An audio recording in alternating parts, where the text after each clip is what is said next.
Les pneus du train d'atterrissage n'éclatent pas car ils sont conçus pour une charge 4 à 5 fois supérieure à celle qu'ils subissent lors de l'atterrissage. La roue elle-même peut se casser, mais le pneu n'éclate pas. Cette petite astuce basée sur la psychologie comportementale peut t'aider à choisir la file la plus rapide à l'aéroport. S'il y a plusieurs lignes à l'enregistrement, opte pour celle de gauche. Tu devrais arriver plus rapidement au comptoir de cette façon. La plupart des gens sont droitiers et choisissent intuitivement le côté droit. Ta peau devient généralement un peu sèche pendant le vol. Cela se produit en raison du faible taux d'humidité dans la cabine. Apporte une bonne crème hydratante avec toi pour garder ta peau hydratée à bord. Savais-tu que le pilote et le copilote d'un avion mangent toujours des repas différents avant un vol ? De cette façon, si l'un d'eux a une intoxication alimentaire, l'autre pourra prendre le contrôle de l'appareil. Les tablettes d'avion font partie des surfaces les plus sales de la cabine, alors assure-toi de te laver les mains fréquemment. Et nettoie la tablette avec une lingette antibactérienne pour te débarrasser de toutes les bactéries qui y pullulent. Si tu es assis sur un siège côté couloir, tu peux avoir plus d'espace pour allonger tes jambes. Il te suffit d'appuyer sur le bouton situé sous l'accoudoir le plus à l'extérieur. Cela fera remonter l'accoudoir, te donnant plus d'espace pour tes jambes et empêchant l'accoudoir de s'enfoncer dans tes côtes. Voici une raison pour laquelle la lumière de la cabine est tamisée. Les passagers doivent s'habituer à l'obscurité au cas où un atterrissage d'urgence aurait lieu la nuit. De cette façon, leurs yeux seront déjà habitués à l'absence de lumière, ce qui facilitera l'évacuation. Les agents de bord te demandent de relever les stores des hublots pour qu'ils puissent voir ce qui se passe dehors. Ainsi, ils peuvent choisir la meilleure façon d'évacuer les passagers en cas d'urgence. Presque tous les avions de ligne sont blancs, car cette couleur reflète le mieux les rayons du soleil et empêche l'avion de surchauffer. Une autre bonne raison est que la peinture blanche est moins chère. De plus, les ouvriers et les ingénieurs peuvent facilement remarquer tout dommage sur une surface blanche. Il est préférable d'éviter de prendre des décisions importantes pendant un vol. Ton cerveau ne reçoit pas assez d'oxygène à de telles hauteurs et cela affecte négativement son fonctionnement. Le chewing-gum, les bonbons durs et les bonbons à la menthe peuvent t'aider à éviter d'avoir les oreilles qui se bouchent pendant le décollage et l'atterrissage. Ce n'est pas grâce au bonbon lui-même, mais grâce au processus de déglutition. Bâiller aide aussi. Quant au chewing-gum, il aide aussi à se débarrasser de cette mauvaise haleine causée par l'air raréfié des hautes altitudes qui retire l'humidité de ton corps.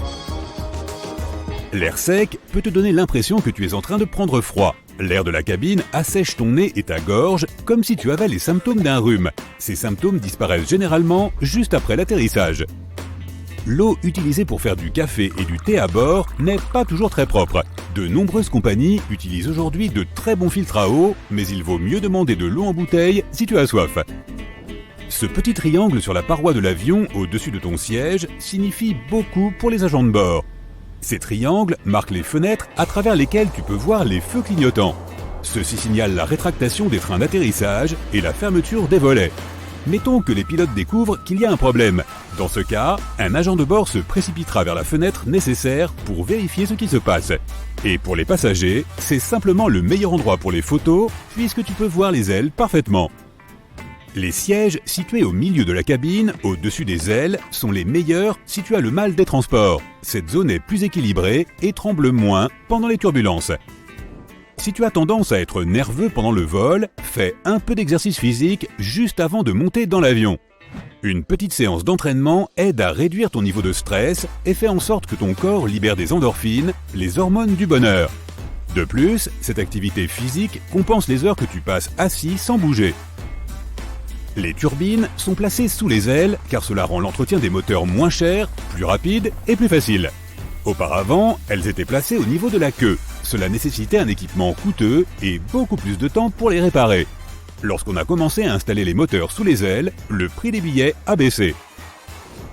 Imagine que tu voles dans une montgolfière. Tu vois le système de brûleur installé sous le ballon, aussi appelé enveloppe. Il chauffe l'air à l'intérieur, ce qui fait monter la montgolfière. Les turbulences à bord d'un avion sont ce même air chaud, mais créé par la nature. Lorsque l'air se réchauffe, il fait monter un avion. Lorsqu'il devient plus froid, l'avion descend. Et les passagers ont l'impression de faire des montagnes russes. Un courant d'air chaud laissé par un autre avion peut aussi provoquer des turbulences. C'est un phénomène courant sur la plupart des vols. Mais généralement, les turbulences sont si légères que les passagers ne les ressentent pas. Sais-tu que les avions peuvent voler même après la panne d'un moteur? Les pilotes peuvent gérer une telle situation d'urgence et faire atterrir l'avion en toute sécurité. Les passagers peuvent ressentir une légère inclinaison pendant le vol, mais dans la plupart des cas, ils ne savent même pas que l'avion vole avec un seul moteur. Tes yeux reçoivent l'oxygène directement de l'air. Il n'est pas acheminé par le sang. Tes yeux peuvent donc être un peu secs pendant le vol, mais des gouttes pour les yeux dans ton bagage cabine, elles t'aideront à garder tes yeux humides. Il est interdit de transporter de grands volumes de liquide à bord, car certaines substances dangereuses peuvent facilement être dissoutes dans l'eau. Si un avion doit amérir, ses ailes deviennent des bouées de sauvetage. Les réservoirs de carburant vides aident aussi les avions à flotter. D'ailleurs, il peut s'écouler de 10 à 60 heures avant que l'avion ne coule. Tout dépend du modèle, des conditions météorologiques et de la compétence des pilotes. Ces hôtesses de l'air souriantes que tu rencontres lorsque tu entres dans la cabine cachent généralement leurs mains derrière leur dos. Elles comptent les personnes qui entrent dans l'avion pour s'assurer que tous les passagers soient à bord. Malgré tout ce que les gens disent sur la nourriture dans les avions, elle n'est en réalité pas si mauvaise. Le problème, c'est ton sens du goût, qui n'est plus aussi performant car l'air de la cabine rend ta bouche sèche. Il émousse aussi ton odorat. C'est pourquoi les compagnies aériennes ajoutent beaucoup d'épices et de sel à leurs repas. Est-il vrai que tes cheveux poussent plus vite pendant un vol? Pas vraiment. Les scientifiques n'ont pas réussi à le prouver. Ce mythe est apparu dans la première partie du XXe siècle, lorsque certains passagers ont remarqué que leur barbe avait davantage poussé pendant un vol. Il est normal que les gens aient des maux de tête pendant un vol, surtout juste après le décollage.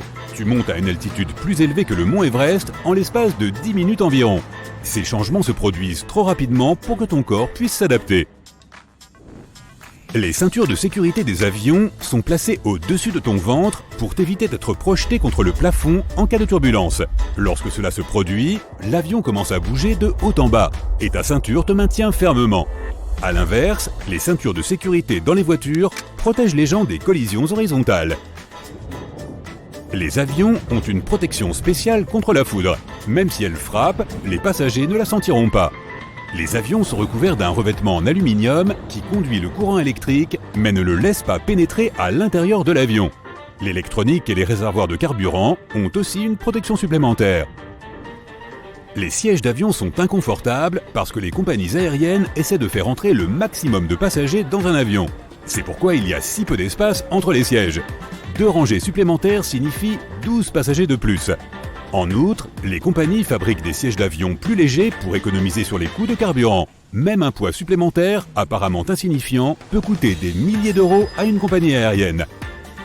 Et au fait, ton siège a un revêtement ignifuge. C'est nécessaire pour éviter qu'un incendie ne se propage en cas d'accident. Les employés d'aéroports transportent les bagages non réclamés dans des centres spéciaux. Si le propriétaire ne se manifeste pas dans les 3 mois, le bagage est mis en vente dans des magasins spécialisés. Autrefois, tu ne pouvais pas utiliser ton téléphone dans un avion car les téléphones portables étaient dangereux pour la navigation. Leurs signaux radio pouvaient perturber les réglages de l'électronique des avions. Les masques à oxygène tombent non seulement pendant les fortes turbulences, mais aussi lorsque la pression de l'air à l'intérieur de la cabine change radicalement. Les passagers ne risquent rien s'ils mettent leur masque à oxygène. Mais de tels cas sont considérés comme une urgence et les pilotes font de leur mieux pour descendre rapidement à une altitude sûre afin que les passagers puissent respirer sans masque à oxygène. Tu es en train d'essayer un jean, une robe ou une veste et tu t'apprêtes à enfoncer ta main dans la poche quand soudain, tu réalises que c'est impossible. Il n'y a pas de poche du tout. Mais pourquoi coudre des poches dans lesquelles on ne peut rien mettre? Tu peux maintenant ramasser ton iPhone par terre. Eh bien, la raison est très simple.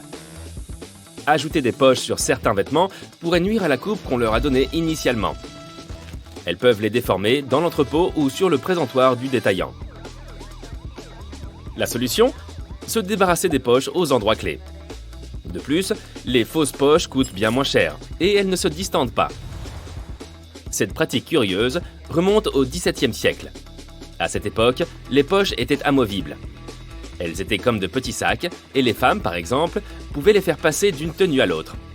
Malheureusement, c'était aussi très pratique pour les pickpockets. Rien de plus simple que de s'emparer de ces poches. Ensuite, les vêtements ont évolué. Et on a commencé à y coudre de minces poches au lieu de ces sacs détachables. On pensait que cela embellissait la silhouette. Mais bientôt, des jupes plus étroites sont apparues. Et les poches sont passées à la trappe. Les gens ont commencé à utiliser des sacs à main à la place. Aujourd'hui, la plupart des poches sont réelles, mais les fausses n'ont pas complètement disparu. Alors, comment s'assurer que notre vêtement possède bien une poche et qu'on n'y trouvera pas qu'un simple trou en y mettant la main? Tout d'abord, jette un coup d'œil à la couture le long du bord de la poche, là où elle est censée s'ouvrir. Si tu vois un seul fil lâche, coupe-en un bout et commence à tirer doucement. Si la poche est réelle, le fil sortira facilement.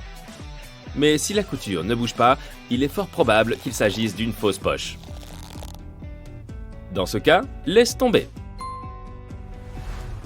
Voyons maintenant quels autres objets du quotidien recèlent un petit secret. Par exemple, ces lignes sur certaines variétés de chips. Elles aident à répartir les épices et les assaisonnements. En gros, toutes ces substances qui donnent leur goût à tes chips sont retenues entre ces lignes. Et puis, elles les rendent plus croustillantes. Les surligneurs sont remplis d'une encre fluorescente semi-transparente qui brille sous une faible lumière. Les teintes jaune et vert clair sont les plus populaires, car elles permettent de voir le texte quand tu fais une photocopie en noir et blanc. Les photocopieuses ne détectent pas ces couleurs et la page reste nette. Autrefois, il y avait un problème avec les jeans. Les ouvriers et les mineurs, qui furent les premiers à en porter, les maltraitaient souvent pendant leur travail. Et les coutures ne résistaient pas et se déchiraient. De minuscules rivets en métal furent donc ajoutés pour renforcer ce vêtement si populaire. La plupart des fermetures éclairs en métal se bloquent automatiquement. C'est pourquoi tu ne dois pas laisser la tirette pointée vers le haut. Lorsque tu la ramènes vers le bas, elle se verrouille en quelque sorte. Ceci grâce à de petites rainures cachées sous la tirette. Maintenant, parlons de ces lignes horizontales sur les bouteilles en plastique. C'est grâce à elles que les bouteilles tiennent debout. Certaines bouteilles sont fabriquées en plastique souple. Sans ces lignes, elles se déformeraient. Elles seraient toutes tordues et pourraient même se casser. La mousse de bain ne sert pas seulement à s'amuser ou à parfumer l'eau. Elle sert aussi à réguler la température. Les bulles retiennent la chaleur et tu peux profiter de ton bain plus longtemps. Avec ou sans canard en plastique. As-tu remarqué cette couche de liquide transparent dans les stylos à encre gel? C'est ce qu'on appelle le liquide de suivi ou le liquide d'arrêt. Le gel de ces stylos contient des particules de pigments dissoutes dans une solution de polymère. Le gel doit être assez épais pour maintenir les particules en suspension, mais aussi assez fluide pour s'écouler d'abord sur la bille, puis sur le papier. Le liquide d'arrêt empêche le gel de s'évaporer ou de s'écouler. Sans ce fluide transparent, ton stylo à encre gel n'écrirait pas. Le fluide est fixe et ne se dissout pas avec le gel. Il ne se déplace pas vers l'arrière et ne s'écoule pas du stylo. Les trous au bas de tes écouteurs permettent à l'air de circuler et de traverser les haut-parleurs. Cela permet d'augmenter les basses fréquences, ce qui améliore la qualité des sons graves. Et la qualité du son en général en est améliorée. Certains récipients de lait en plastique ont des creux sur le côté. C'est qu'ils n'arrêtent pas de se cogner partout. Ces creux ont plusieurs fonctions. Tout d'abord, lorsque le lait se périme, cela provoque généralement un gonflement et une augmentation de la pression à l'intérieur du récipient. C'est à ce moment-là que le creux est utile. Il enfle et empêche le récipient d'éclater. En outre, si tu décides de congeler ton lait, il se dilatera comme n'importe quel autre liquide. Et ce creux se gonflera et ta bouteille de lait restera intacte dans ton congélateur. Une bonne chose. Les hublots des avions ont des bords arrondis et c'est très important pour la sécurité. Cela permet d'éviter les accidents. Les points faibles sont généralement situés dans les coins. Si les hublots d'avion étaient carrés ou rectangulaires, ils auraient donc 4 points faibles. Avec la pression, ça pourrait être catastrophique. Si tu regardes attentivement les câbles aériens des tramways, tu verras qu'ils zigzaguent au lieu de courir en ligne droite. Tous les tramways ont des pantographes sur leur toit. La partie supérieure du pantographe s'use progressivement au contact du câble, et à terme, il doit être remplacé. Pour qu'il s'use uniformément, les câbles ne suivent donc pas une ligne droite, mais en zigzag. Le tramway avance, et son pantographe s'use plus lentement. Tu t'es peut-être déjà demandé pourquoi certains bidons d'essence ont 2 trous avec des bouchons, un grand et un plus petit. Avant, je croyais que le petit trou servait à verser le liquide dans un petit récipient. Mais je me trompais. Et c'est très rare. En réalité, il faut le déboucher avant de verser ton essence par le grand trou. Tu éviteras ainsi qu'il ne glougloute et ne se répande par terre par accident. La plupart des boutonnières d'une chemise sont verticales. Mais celles du haut, et parfois du bas, sont horizontales. La raison en est simple. Ces deux boutons glissent plus souvent que les autres. Heureusement, les fabricants ont trouvé une solution pour empêcher ces boutons de glisser. Les boutonnières horizontales. Quelle ingéniosité! Les boutons se défont moins souvent dans ce type de boutonnière. Les sachets de sucre ou de sel sont plus faciles à ouvrir qu'on ne le pense. Il n'est pas nécessaire d'arracher l'une des extrémités. La bonne méthode consiste en fait à les déchirer par le milieu. Certaines bottes sont munies de boucles au-dessus du talon. Elles te servent à enfiler tes chaussures plus facilement. Il suffit de tirer sur la boucle pendant que tu pousses ton talon dans la botte. Tu peux aussi utiliser ces boucles pour accrocher tes chaussures lorsqu'elles sont sales ou lorsque tu veux les faire sécher après lavage. Tu peux aussi faire passer tes lacets dans la boucle si tu veux les attacher autour de ta cheville. Lorsque tu es dans un avion, tu remarqueras peut-être un petit triangle au-dessus de ton siège. Ces triangles indiquent au personnel de bord les meilleurs endroits pour vérifier les volets de l'avion à travers le hublot. On n'est jamais trop en sécurité. Si tes chaussures sont vraiment trop glissantes, il te suffit de prendre un peu de papier de verre et de le frotter sur tes semelles. Elles accrocheront mieux et tu pourras les porter quand il pleut. Mais attention à ne pas trop les poncer. Tes pieds pourraient prendre l'eau. Si tu perces quelques trous au fond de ta poubelle, il te sera plus facile de placer et de sortir tes sacs. L'air circulera mieux et ne les retiendra plus. Tu trouveras généralement du gel de silice dans les sacs, les chaussures et beaucoup d'autres choses que tu achètes. Ce gel absorbe l'excès d'humidité. Ne jette pas ces sachets. Chaque fois que tes chaussures sont mouillées, mets-en quelques-uns à l'intérieur. Les thermos n'ont pas été inventés pour que ton café reste chaud. Ils ont été conçus par un scientifique écossais qui voulait conserver ses produits chimiques à une température stable. Il a donc pris 2 bouteilles, a mis la plus petite à l'intérieur de la plus grande et a retiré l'air entre les deux.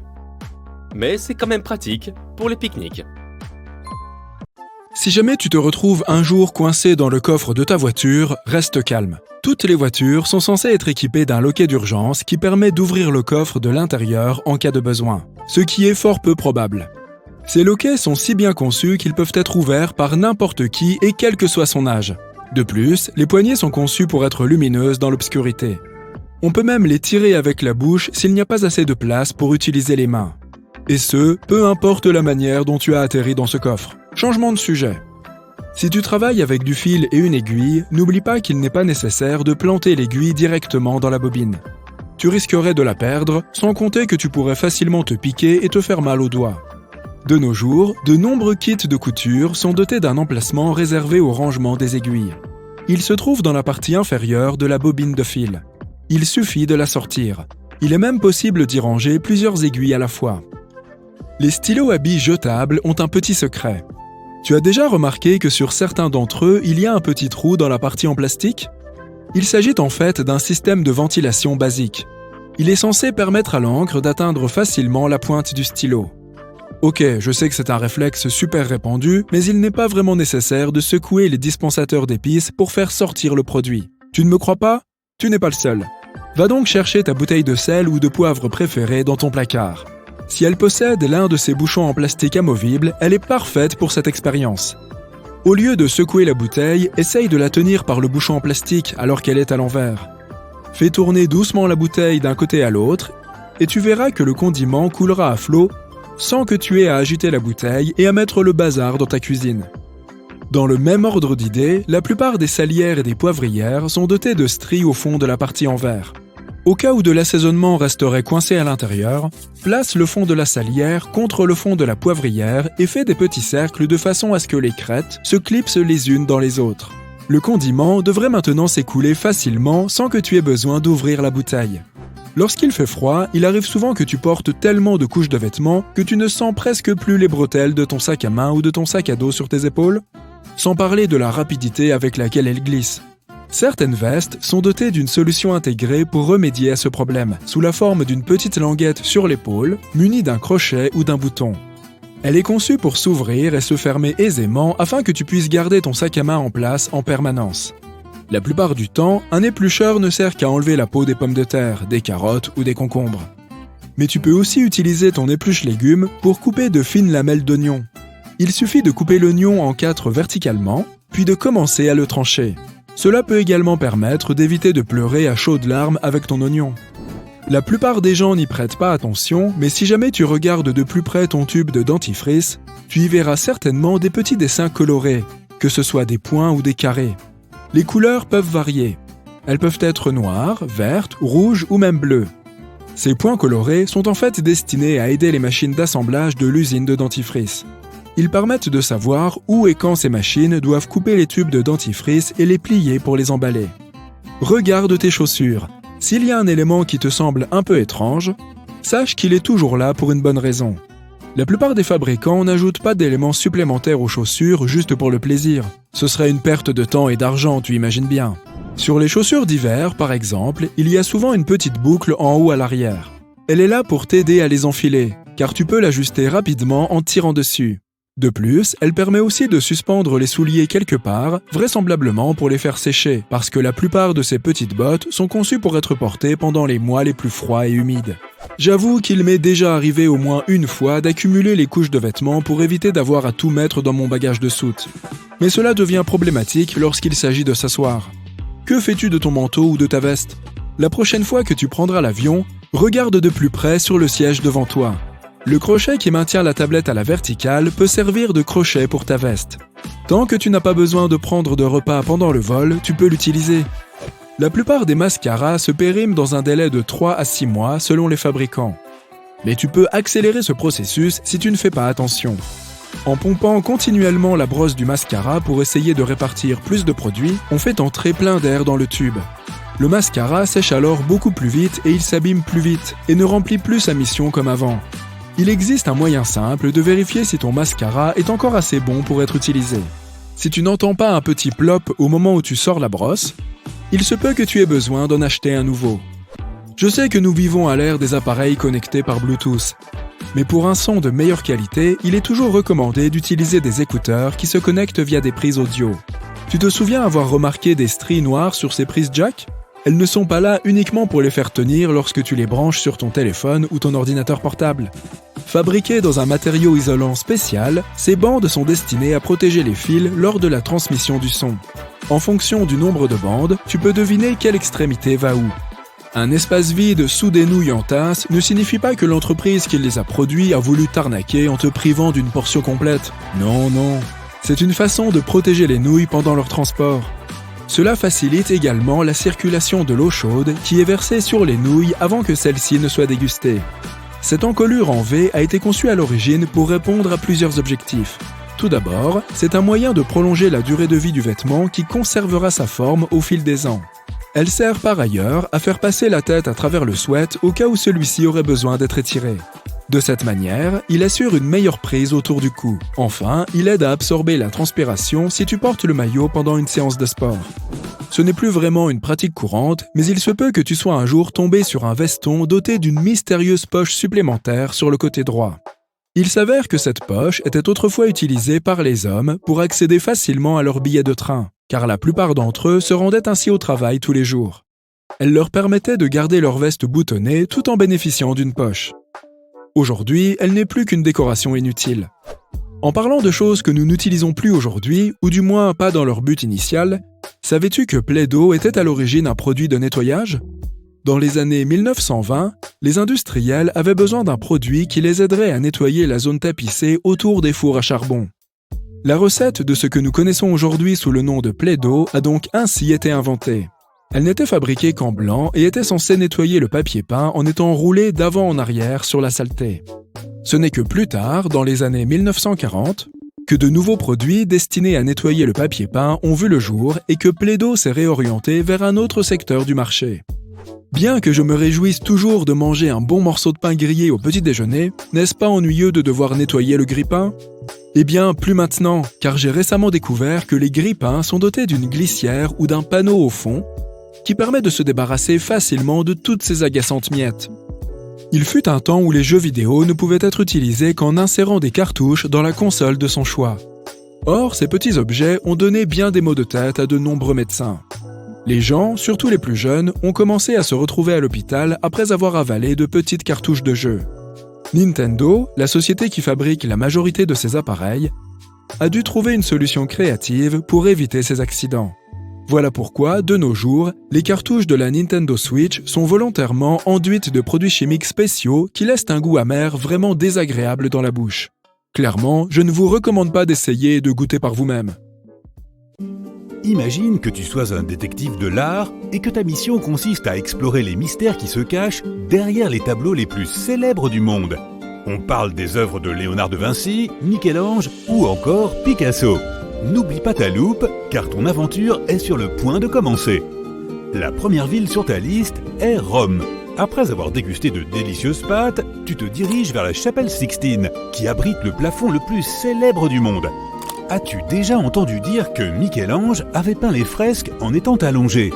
Ce n'est qu'un mythe. En réalité, le peintre a créé un système complexe de plateformes lui permettant de peindre debout. Tu es en train d'admirer la création d'Adam, qui est la fresque du milieu. L'artiste italien était connu pour sa connaissance précise de l'anatomie humaine. Les experts en art affirment que la partie droite du tableau est une représentation anatomiquement correcte d'un cerveau agrandi. Pour le vérifier, tu essaies de superposer une image de l'organe et de l'œuvre d'art. Cela semble correspondre. Le cervelet, le nerf optique et la glande pituitaire sont tous là.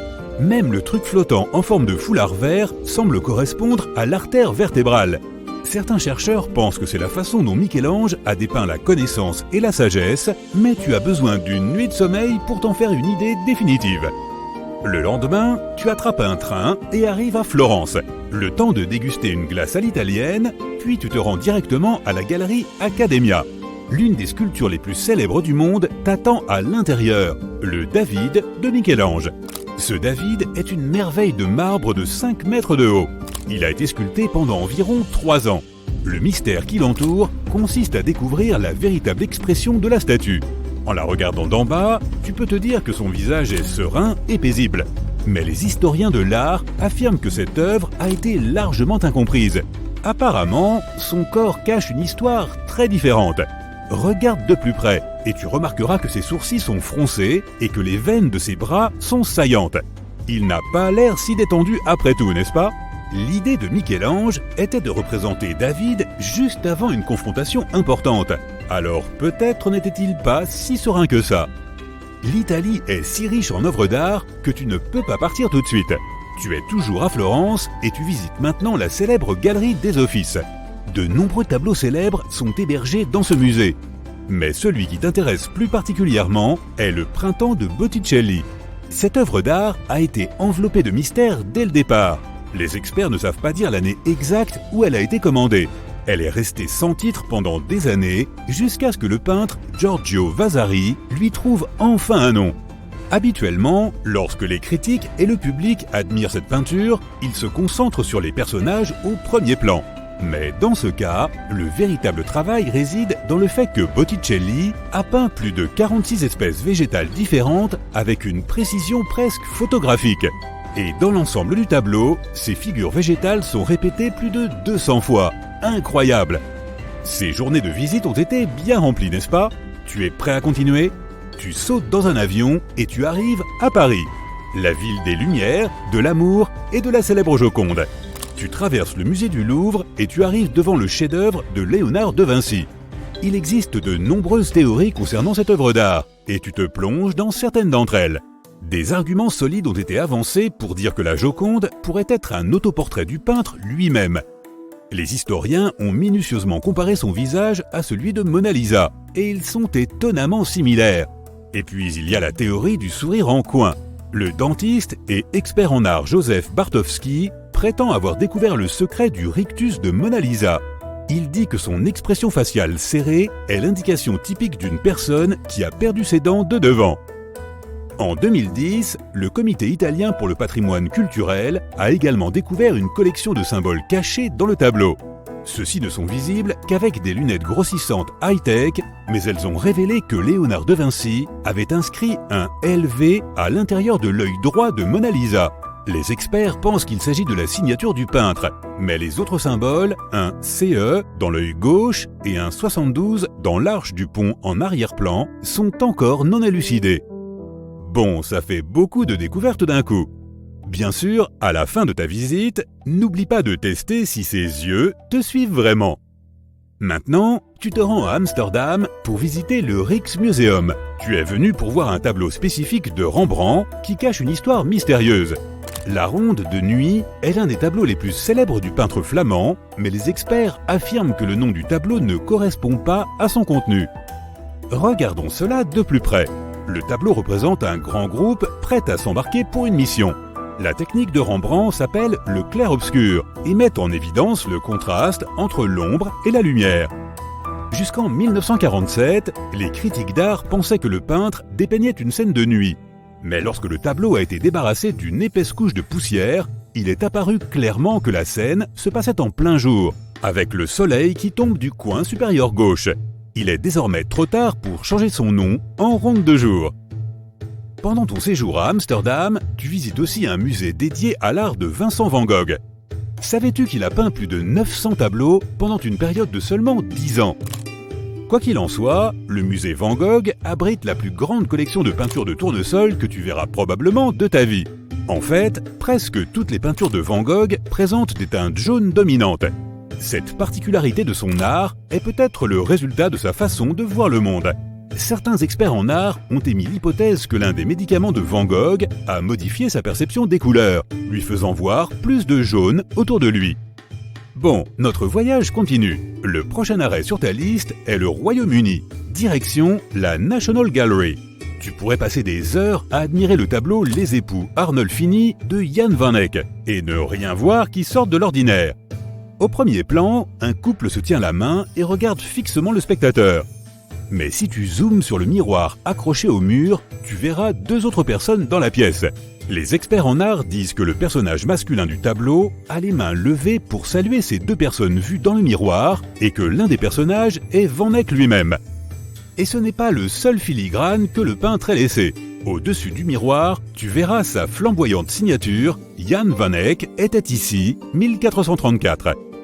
En parlant de peintres qui laissent des indices de leur propre présence, le Caravage, le célèbre peintre italien de la Renaissance, a laissé un petit œuf de Pâques dans l'un de ses célèbres tableaux, Bacchus. Celui-ci est un peu difficile à repérer. Dans la carafe à moitié remplie, dans le coin inférieur gauche du tableau, il y a un minuscule autoportrait du peintre lui-même caché dans le liquide. Pour voir l'image clairement, il faut l'aide d'une technologie sophistiquée ou au moins une loupe très efficace. Mais il est bien là, un personnage masculin, alias le Caravage, avec un pinceau à la main. Fait amusant, le minuscule autoportrait a été remarqué pour la première fois en 1922, plus de 300 ans après que le tableau ait été achevé. Mais il a été ignoré en raison de sa mauvaise conservation. Pour conclure ton voyage, tu t'envoles outre-Atlantique jusqu'à Chicago. L'énorme collection de l'Art Institute abrite un tableau bien connu de Pablo Picasso, le vieux guitariste. Le secret de cette peinture est si bien caché qu'il faut aussi l'aide d'appareils à rayons X et de technologies super sophistiquées. Mais les résultats en valent la peine. Les relevés montrent que Picasso a peint le vieux guitariste par-dessus un autre tableau inachevé. On peut clairement voir les contours et les formes d'une silhouette féminine à moitié dessinée que Picasso a abandonnée au milieu de son travail. Les artistes émergents de l'époque utilisaient assez souvent cette façon d'économiser de l'argent car les toiles étaient chères. Et voilà pour ce tour du monde des œuvres d'art. Fatigant, n'est-ce pas ? Alors repose-toi un peu, Sherlock Holmes. Le cylindre qui se trouve à l'extrémité d'un câble est posé là et semble totalement inutile. En fait, il s'agit d'une perle de ferrite qui s'associe à de nombreux fils électriques pour réduire les interférences électromagnétiques. Les fils électriques agissent comme des antennes involontaires et diffusent les EMI. Il y a une raison pour laquelle le plateau qui tourne à l'intérieur du micro-ondes est circulaire. Un objet circulaire répartit uniformément la chaleur, contrairement aux objets rectangulaires ou carrés. Lorsque tu places des récipients ayant ces formes à l'intérieur, l'énergie est concentrée sur les coins au lieu d'être répartie uniformément comme dans un récipient rond. La jauge de température d'un grille-pain sert généralement à déterminer le degré de cuisson des tartines. Mais l'autre utilisation, plus spécifique, de la jauge est celle des différents types de pain. Les pains blancs et sucrés chauffent beaucoup plus vite que les pains bruns et de seigle, plus lourds. Plus le pain est vieux, plus il aura besoin de temps dans le grille-pain pour obtenir le résultat doré que tu recherches. La plupart des fours t'offrent la possibilité de laisser la porte entrouverte lorsque tu fais griller un plat à l'intérieur. Tu penses probablement que le but est de refroidir le four après utilisation. En réalité, son but est de se concentrer sur la cuisson du dessus du plat et d'assurer une couche croustillante. En contrôlant l'accumulation de chaleur et de vapeur, en la libérant par la porte légèrement entrouverte, tu obtiens le résultat souhaité sans cuire tout le plat jusqu'à ce qu'il soit croustillant. Tu as probablement remarqué que ton lave-vaisselle comporte des zones spécifiques pour différents types de couverts et de vaisselle. Mais tous les articles de vaisselle doivent être orientés vers le centre et non pas tous dans la même direction. Les types d'aliments qui se trouvent sur les assiettes détermineront également leur emplacement dans les casiers. Comme le centre de la machine reçoit le jet le plus fort, les tâches à base de glucides provenant de tomates et de pommes de terre doivent être placées à cet endroit. Le détergent est plus concentré sur l'extérieur pendant le nettoyage, ce qui crée un nettoyage en forme de cascade. C'est pourquoi les tâches à base de protéines, comme celles des œufs par exemple, doivent être placées à cet endroit. Les ventilateurs de plafond poussent l'air frais vers le bas lorsqu'il fait chaud, faisant ainsi circuler la pièce. Mais ils peuvent te servir en hiver tout aussi efficacement si tu enclenches l'interrupteur sur le côté ou si tu utilises la tirette. Donc, si tu veux économiser de l'argent sur le chauffage et essayer de réchauffer rapidement ta pièce lors d'une journée froide, mets le ventilateur en marche. Il poussera l'air vers le haut et répandra l'air chaud autour de toi, réchauffant ainsi plus efficacement la pièce. Utilises-tu toujours des post-it au lieu de ces nouvelles applications sophistiquées sur tous les appareils imaginables? Bienvenue au club! Quel que soit l'usage que tu en fais, ils finissent toujours par tomber.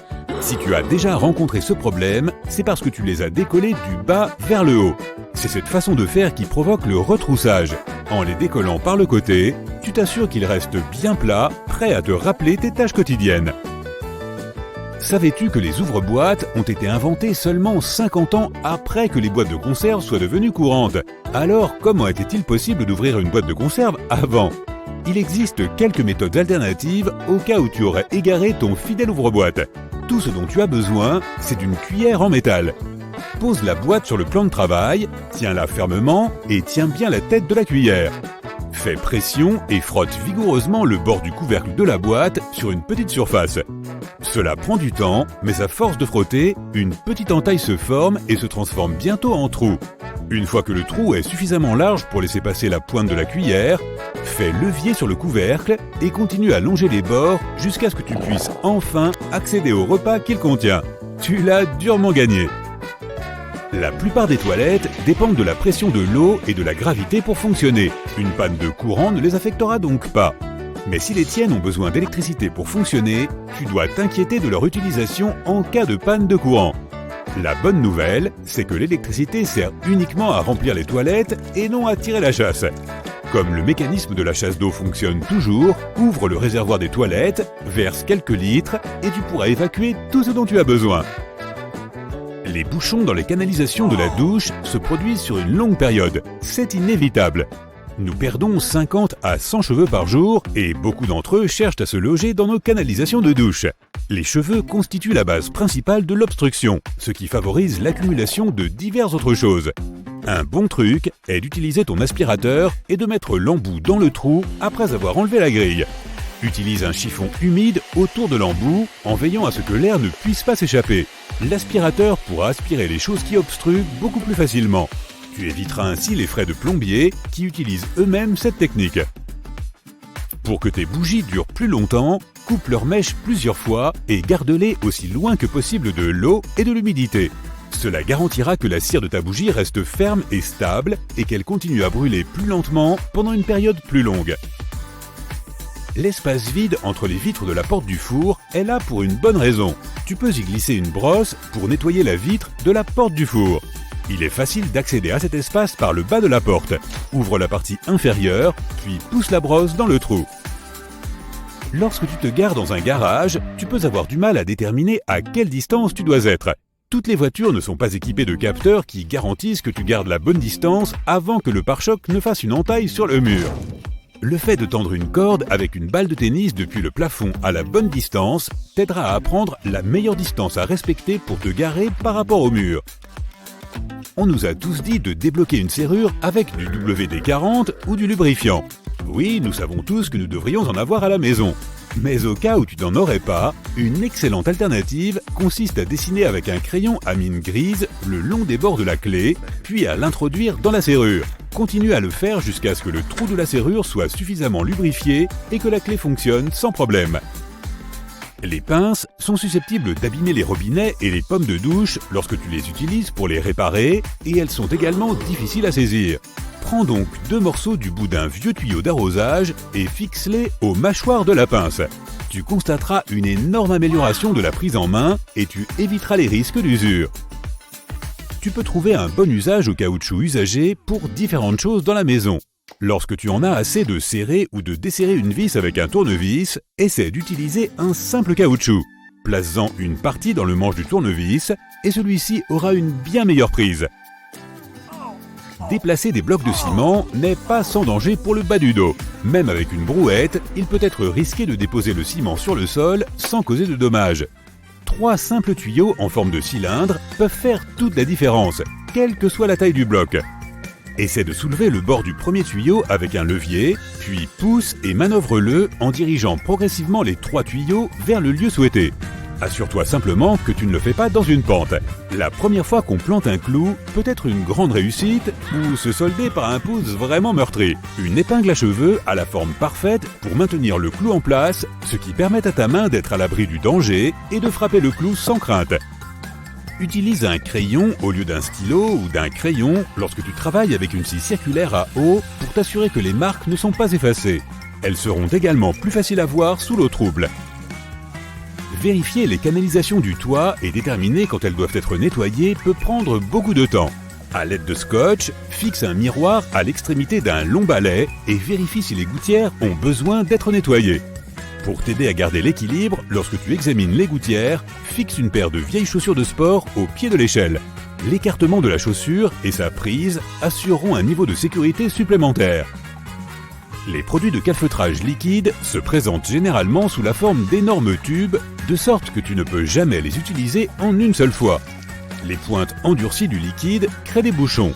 Prends un bouchon de liège usé et perce-le pour en faire un couvercle parfait qui recouvre le mastic liquide. Il est maintenant prêt à être utilisé à nouveau sans aucun blocage. Bon, je sais que c'est un peu froid au toucher, surtout pendant une journée glaciale d'hiver, mais savais-tu que les poignées de porte en laiton servent en fait vraiment à quelque chose, en plus d'être élégantes et brillantes? Comme il s'agit d'un alliage de cuivre, le laiton a des propriétés antimicrobiennes. Cela signifie qu'il peut contribuer à éliminer les germes et les bactéries nuisibles, parfois en moins de 2 heures. Dans les endroits très fréquentés, c'est encore plus utile. Mais comme le laiton est beaucoup plus cher que d'autres métaux comme le nickel et l'acier, on ne voit plus beaucoup de poignées de porte de ce type de nos jours. En parlant de beaux objets polyvalents, la plupart des tournevis ont un tout petit secret qui leur est propre. Ils peuvent de temps en temps se glisser dans une clé afin de créer plus de couple lors de la torsion. Sans parler de leur utilité lorsqu'il s'agit de vis situées dans des endroits difficiles d'accès. Il y a une raison pour laquelle les boutons des chemises des femmes sont destinés aux gauchers et cela n'a rien à voir avec la mode. Cette pratique remonte à l'époque où les femmes de chambre aidaient les dames à s'habiller et il était plus facile pour elles d'accomplir leurs tâches avec cette orientation. Le fait que les boutons soient placés de cette façon était un signe de richesse. Il est donc facile d'imaginer pourquoi cette pratique s'est perpétuée, même si la plupart des gens s'habillent eux-mêmes de nos jours. La prochaine fois que tu recevras un colis dans ton courrier, jette un coup d'œil au cutter. S'il présente des lignes diagonales sur la lame, tu vas pouvoir bénéficier d'un petit avantage en termes de design. Il s'avère que ce sont des lames qui se cassent. Couper continuellement du carton peut user le bord tranchant de la lame. Pour éviter d'avoir à acheter un tout nouveau cutter, le segment supérieur de la ligne suivante peut se casser pour obtenir un nouveau super tranchant. Pour ce faire, regarde le petit trou à la base de l'outil, parfois appelé le casse-lame. Les personnes qui ont eu l'idée de cette brillante invention sont des ingénieurs qui se sont inspirés de la façon dont les barres de chocolat sont divisées. Attends une minute, ne jette pas tout de suite cet emballage en carton. Il est fort probable que tu aies des sachets de gel de silice quelque part au fond de la boîte. Comme ce gel est un outil pour sécher, il absorbe l'humidité de son environnement, de sorte que tu peux conserver ces sachets pour d'autres occasions. Si tu as besoin de sécher ton téléphone ou un autre objet électrique, tu peux le placer dans un récipient à côté du gel de silice pour réduire les dégâts. Pas besoin d'être un mécanicien pour savoir quand les pneus d'une voiture standard doivent être remplacés, car ils sont équipés d'un indicateur bien conçu. Si tu regardes de plus près, tu verras que les bandes des pneus sont constituées d'un tas d'encoches en caoutchouc. Lorsque les marques sont égales aux barres perpendiculaires, c'est le signe que tu dois prendre rendez-vous avec ton service automobile local, car il est fort probable que les pneus aient perdu la plupart de leur force de traction et qu'ils ne soient plus sûrs pour la conduite. Les coins supérieurs du pare-brise d'une voiture présentent des points noirs texturés intégrés au bord du verre. Ce détail n'est pas là pour des raisons de design. Il s'agit d'un revêtement en frite, ce qui signifie qu'un type spécial de peinture céramique est ajouté à la vitre pour protéger son joint d'étanchéité des rayons UV. Elle permet également de dissimuler et de créer une surface plus grossière pour la colle utilisée pour mettre la vitre en place. Chaque fois que tu prends la route, vérifie s'il y a une petite languette sous le rétroviseur de ta voiture. Je parie que tu ne savais pas qu'elle était là pour aider à faire passer le rétroviseur de la vision de jour à la vision de nuit. Il utilise une technologie de verre prismatique pour estomper le reflet et réduire l'éblouissement des phares derrière toi dans la circulation. Ces rétroviseurs à réglage manuel ont été inventés dans les années 1930, mais ils sont devenus la norme dans les années 1970. Lorsque tu es en voiture, jette un coup d'œil aux appuis-têtes, car tu ne sais probablement pas qu'ils ont une fonction cachée. Bien sûr, ils sont réglables pour s'adapter aux passagers de toute taille, afin qu'ils bénéficient d'un soutien adéquat pour leur tête et leur cou. La caractéristique cachée est qu'ils sont détachables et comportent 2 barres métalliques très solides. Si jamais tu restes coincé dans une voiture et que tu dois t'enfuir rapidement, ces barres peuvent être très utiles pour casser les vitres de la voiture. Donc, tu es en train de faire un tour en voiture et tu tombes soudain en panne d'essence. Ce que je vais te décrire ressemble plus à une blague qu'à une situation réelle susceptible de se produire. Mais que se passe-t-il si tu es tellement pressé que tu pars accidentellement avec le pistolet à essence encore dans le réservoir ? Eh bien, les pistolets ont été conçus pour éviter tout risque, rassure-toi. Ils sont dotés d'un dispositif de séparation qui permet au tuyau de se détacher lorsqu'on le retire avec suffisamment de force. Initialement conçus au début du XXe siècle pour être portés exclusivement par les basketteurs, les baskets sont rapidement devenus l'un de ces incontournables de la mode, au même titre que les jeans et les vestes en cuir. Si tu les regardes de plus près, tu verras qu'elles ont 2 trous supplémentaires sur le côté, semblables à ceux des lacets de chaussures. Ils sont fabriqués comme ça, non seulement pour fournir une ventilation supplémentaire, mais aussi pour permettre aux gens d'être plus créatifs avec leurs lacets lorsqu'ils portent leurs chaussures. Admets-le, tu as toujours pensé que les baguettes sont unies à une extrémité dans le seul but de les maintenir ensemble jusqu'à ce que tu sois prêt à commencer ton repas. Ce n'est peut-être pas tout à fait vrai. Si on les regarde de plus près, il s'avère que ces outils en bois présentent une extrémité de forme carrée. Les baguettes fabriquées de cette manière sont issues d'une ancienne conception traditionnelle japonaise qui permet de casser facilement les extrémités. L'extrémité séparée peut ensuite être utilisée comme support pour les baguettes afin de les garder plus propres dans l'espoir qu'elles puissent être réutilisées puisqu'elles ne toucheront pas la table ou toute autre surface. Les vélos pour femmes ont un design spécial qui, étonnamment, a une fonction historique et de mode. Le cadre plus bas est en grande partie destiné à compenser la taille généralement plus petite des femmes par rapport à celle d'un homme normal. Si c'est le cas pour le guidon et la selle, le cadre général est plus bas pour une raison supplémentaire. À l'époque où les femmes portaient de longues jupes et robes toute la journée, tous les jours, elles devaient s'assurer que leur tenue ne se coincerait pas dans le cadre. C'est ainsi que nous avons conçu un vélo avec un cadre plus bas, parfaitement adapté aux femmes et à leurs besoins de l'époque. Le fait que les dentifrices soient multicolores n'est pas seulement un joli avantage pour rendre l'hygiène dentaire plus amusante. Il y a une explication secrète liée à chacune des couleurs, qui remonte aux années 1970. À cette époque, les gens s'intéressaient de plus en plus à leur santé bucco-dentaire et recherchaient donc des produits qui pouvaient faire plus que simplement nettoyer les dents. Une entreprise a été la première à le faire en ajoutant un bain de bouche à son dentifrice, c'est-à-dire la bande bleue. Elle a ensuite ajouté la bande rouge, destinée à contenir des ingrédients qui aident à prendre soin des gencives. En parlant de dentifrice, vérifie le bouchon la prochaine fois que tu ouvres un nouveau tube, tu pourrais avoir une petite surprise. Il y a une sorte de cône pointu à l'intérieur du bouchon, ce qui te permet de percer le joint du dentifrice sans te couper ou abîmer ta manucure. Sans compter que c'est plus hygiénique, puisque tu ne pourras pas transférer de germes ou d'autres bactéries dans le produit lui-même. En ce qui concerne les articles à poser sur le comptoir de la salle de bain, les brosses à dents sont dotées d'un accessoire très pratique, caché dans les motifs des poils. Outre le fait qu'ils donnent à la brosse à dents un aspect plus cool, ils ont également un but pratique. La plupart des brosses à dents sont dotées d'un motif de poils bleus entrelacés dans des poils blancs. Cette teinture bleue est destinée à pâlir pour signaler le moment où tu devrais remplacer ta brosse à dents. Les dentistes disent que les brosses à dents doivent être remplacées tous les 3 à 4 mois, mais cela permet d'avoir un bon rappel en cas d'oubli. Tu aimes toujours jouer avec des Lego ? Je ne te juge pas, c'est un excellent passe-temps pour tous les âges. Note qu'il y a un trou sur le dessus des têtes de Lego. Il s'agit d'un dispositif de sécurité que les gens de Lego ont conçu pour éviter les risques d'étouffement. Le problème le plus dangereux si une personne avale l'une de ces pièces est l'obstruction des voies respiratoires. La présence d'un trou à l'intérieur de la tête Lego permet à l'air de circuler librement à travers la pièce jusqu'à ce qu'elle puisse être retirée en toute sécurité. Nous sommes maintenant habitués à toutes sortes d'ampoules modernes, certaines de forme tubulaire, d'autres en forme de diamant et d'autres encore complètement tordues. Historiquement, les ampoules étaient rondes et cette forme initiale avait une utilité en soi. Elle était principalement liée au fait que les ampoules en verre étaient soufflées à la main, ce qui leur donnait cette forme ronde au départ. La raison pratique cachée était que le filament de l'ampoule devait être à la même distance de chaque surface de la sphère de verre. Le moyen le plus simple d'y parvenir était de fabriquer le verre en forme de globe. As-tu déjà pris un moment pour réfléchir aux secrets palpitants de la vie quotidienne d'aujourd'hui sur la planète Terre ? On parle ici de petites portes dans les machines à laver et de petits trous dans les fenêtres des avions. Si tu n'as pas la moindre idée de ce dont nous parlons, laisse-toi surprendre et tu vas découvrir plein de choses. Tu vois ce tiroir en dessous de ton four ? Peut-être l'as-tu ignoré depuis le début, ou bien tu l'as utilisé pour ranger des casseroles et des poêles. Eh bien, même s'il peut effectivement servir d'espace de rangement, ce n'est pas sa seule fonction. La meilleure façon d'utiliser ce tiroir est de garder ton repas au chaud pendant que tu attends de le servir. Génial, non ? En parlant d'espace secret, as-tu remarqué que la plupart des machines à laver avaient aussi des petites portes à rabat en bas ? Ces portes servent en fait de trappe d'évacuation. C'est là que vont tous les trucs que nous mettons à laver avec nos jeans et nos vestes.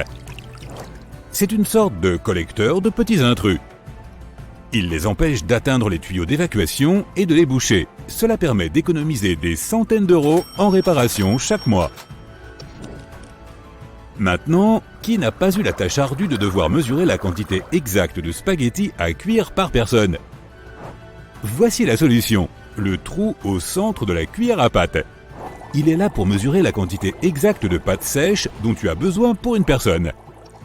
Sur un sujet similaire, t'es-tu déjà demandé pourquoi les capuchons des stylos avaient un trou ? Tu as peut-être pensé que c'était une caractéristique technique servant à réguler la pression de l'air. Mais en réalité, ce trou a une fonction beaucoup plus simple et plus importante. Réduire le risque d'étouffement. Beaucoup de gens aiment mordiller leur bouchon de stylo, et ce minuscule trou les empêche de s'étouffer au cas où ils avaleraient accidentellement le bouchon et qu'il resterait coincé dans leur gorge. Pour les amateurs de cuisine, il y a un secret caché sous ton nez et qui peut te changer la vie. Pense aux casseroles. Maintenant, pense à leurs poignées. Oui, elles ont aussi un trou, et il s'avère que ce trou a été conçu pour accueillir la cuillère que tu utilises pour cuisiner. Et au lieu de faire couler de la sauce partout sur la cuisinière ou sur le sol de ta cuisine, tu peux placer la cuillère dans le trou quand elle dégouline encore de sauce. En parlant d'objets du quotidien, la plupart des poignées de porte sont en laiton, car ce matériau les rend naturellement anti-germes. Contrairement à celles en plastique, les poignées de porte en laiton sont en quelque sorte magiques, elles peuvent se désinfecter sans que tu aies à les nettoyer. As-tu déjà remarqué qu'au bas d'un mètre, il y avait un petit creux ? Tu peux le trouver dans la partie métallique sur laquelle tu dois tirer pour mesurer quelque chose. Eh bien ce creux a en fait la taille exacte d'un clou ordinaire. Il a été conçu pour que l'on puisse accrocher le mètre sur le dessus d'un clou pour le tenir pendant qu'on mesure. Quant aux marges de ton cahier, elles ont été inventées pour protéger les pages des rongeurs. Non, ces derniers ne copiaient pas les réponses des gens pendant les examens de maths. Mais il fut un temps où les gens devaient cohabiter avec les rats et les souris qui rongeaient souvent le papier. Alors, pour éviter que les informations ne se perdent complètement, on a créé les marges. De cette façon, les textes étaient concentrés au milieu des pages et restaient indemnes des rongeurs. C'est peut-être de là que vient l'expression « digérer une information ». Et que dire de ces minuscules trous au bas des fenêtres d'avion ? Ils ont une fonction extrêmement importante, réguler la pression de l'air à l'intérieur de la cabine. En d'autres termes, ils aident les avions à voler haut dans le ciel. Plutôt important, non ? Au fait, les tablettes d'un avion sont les endroits les plus infectés de germes de toute la cabine. Des études ont montré que ces plateaux contenaient 8 fois plus de germes que le bouton de la chasse d'eau des toilettes. Et maintenant, que dirais-tu de couper un avion commercial en deux et de voir ce qu'il y a à l'intérieur ? Eh bien, cela ressemblerait plus ou moins à ça. Des rangées de sièges en haut et tout ce qui doit être rangé en bas. On parle ici des bagages des passagers, des fournitures d'urgence, des pièces du système d'ailes, et ainsi de suite. Bon, passons aux boules de bowling, même si la transition est un peu brutale. T'es-tu déjà demandé à quoi ressemble l'intérieur d'une boule de bowling ? Si tu coupes une boule professionnelle en deux, tu verras une forme familière. Regarde bien, est-ce que tu la vois ? Cela ne ressemble-t-il pas au logo de Sympa ? Quoi qu'il en soit, les boules de bowling professionnelles sont différentes de celles de ton bowling local. C'est parce qu'elles sont conçues pour faire des mouvements plus précis. Elles ont en fait une ingénierie très complexe à l'intérieur. Elles sont façonnées pour aider les pros à faire plus de strikes. Le poids des boules professionnelles est conçu pour être projeté vers l'intérieur lorsqu'elles se déplacent sur la piste de bowling. Il leur est donc plus difficile de se retrouver dans les gouttières aux côtés de la piste. Tant qu'on parle de boules, jetons un coup d'œil à l'intérieur d'une balle de baseball. Pour la rendre légère et aérodynamique, les fabricants utilisent plusieurs couches différentes. En partant du noyau, nous avons un centre en liège enveloppé de caoutchouc noir. Ensuite, il y a une couche de caoutchouc rouge, suivie de 2 ou 3 couches alternées de fil de laine. Après cela, il y a une couverture en cuir blanc bien visible et cette magnifique couture rouge sur le côté qui unit le tout. Si tu avais une vision à rayon X et que tu réussissais à regarder à l'intérieur d'un os humain, ce qui attire le plus l'attention est cette structure ressemblant à une toile d'araignée au centre de l'os. En réalité, c'est une structure très condensée et complexe de nerfs que tu as à l'intérieur de tes os. Maintenant, une devinette. Qu'est-ce qui est rond, que l'on trouve près de l'océan et qui ressemble à une vue aérienne du musée Guggenheim de New York, celui qui est presque entièrement fait de rampes? Si tu as répondu à une coquille de nautile, alors tu as deviné juste. Un nautile est un coquillage dont tu peux trouver la maison dans d'innombrables magasins de souvenirs près de la plage. Il est composé de 2 couches, une couche extérieure d'un blanc mat et une couche intérieure d'un blanc irisé. Et si tu devais la couper en deux, elle ressemblerait beaucoup à l'intérieur du musée Guggenheim. Les feuilles d'aloe vera sont excellentes pour la guérison et aussi pour l'hydratation. Mais si tu parvenais à regarder à l'intérieur d'une feuille d'aloe, l'image que tu verrais serait aussi satisfaisante que relaxante. Qui n'a jamais rêvé d'une piscine remplie de confiture ? Il semble n'y avoir rien de plus banal qu'un tube de dentifrice. Mais tu changerais d'avis si tu coupais un tube qui contient plusieurs couleurs.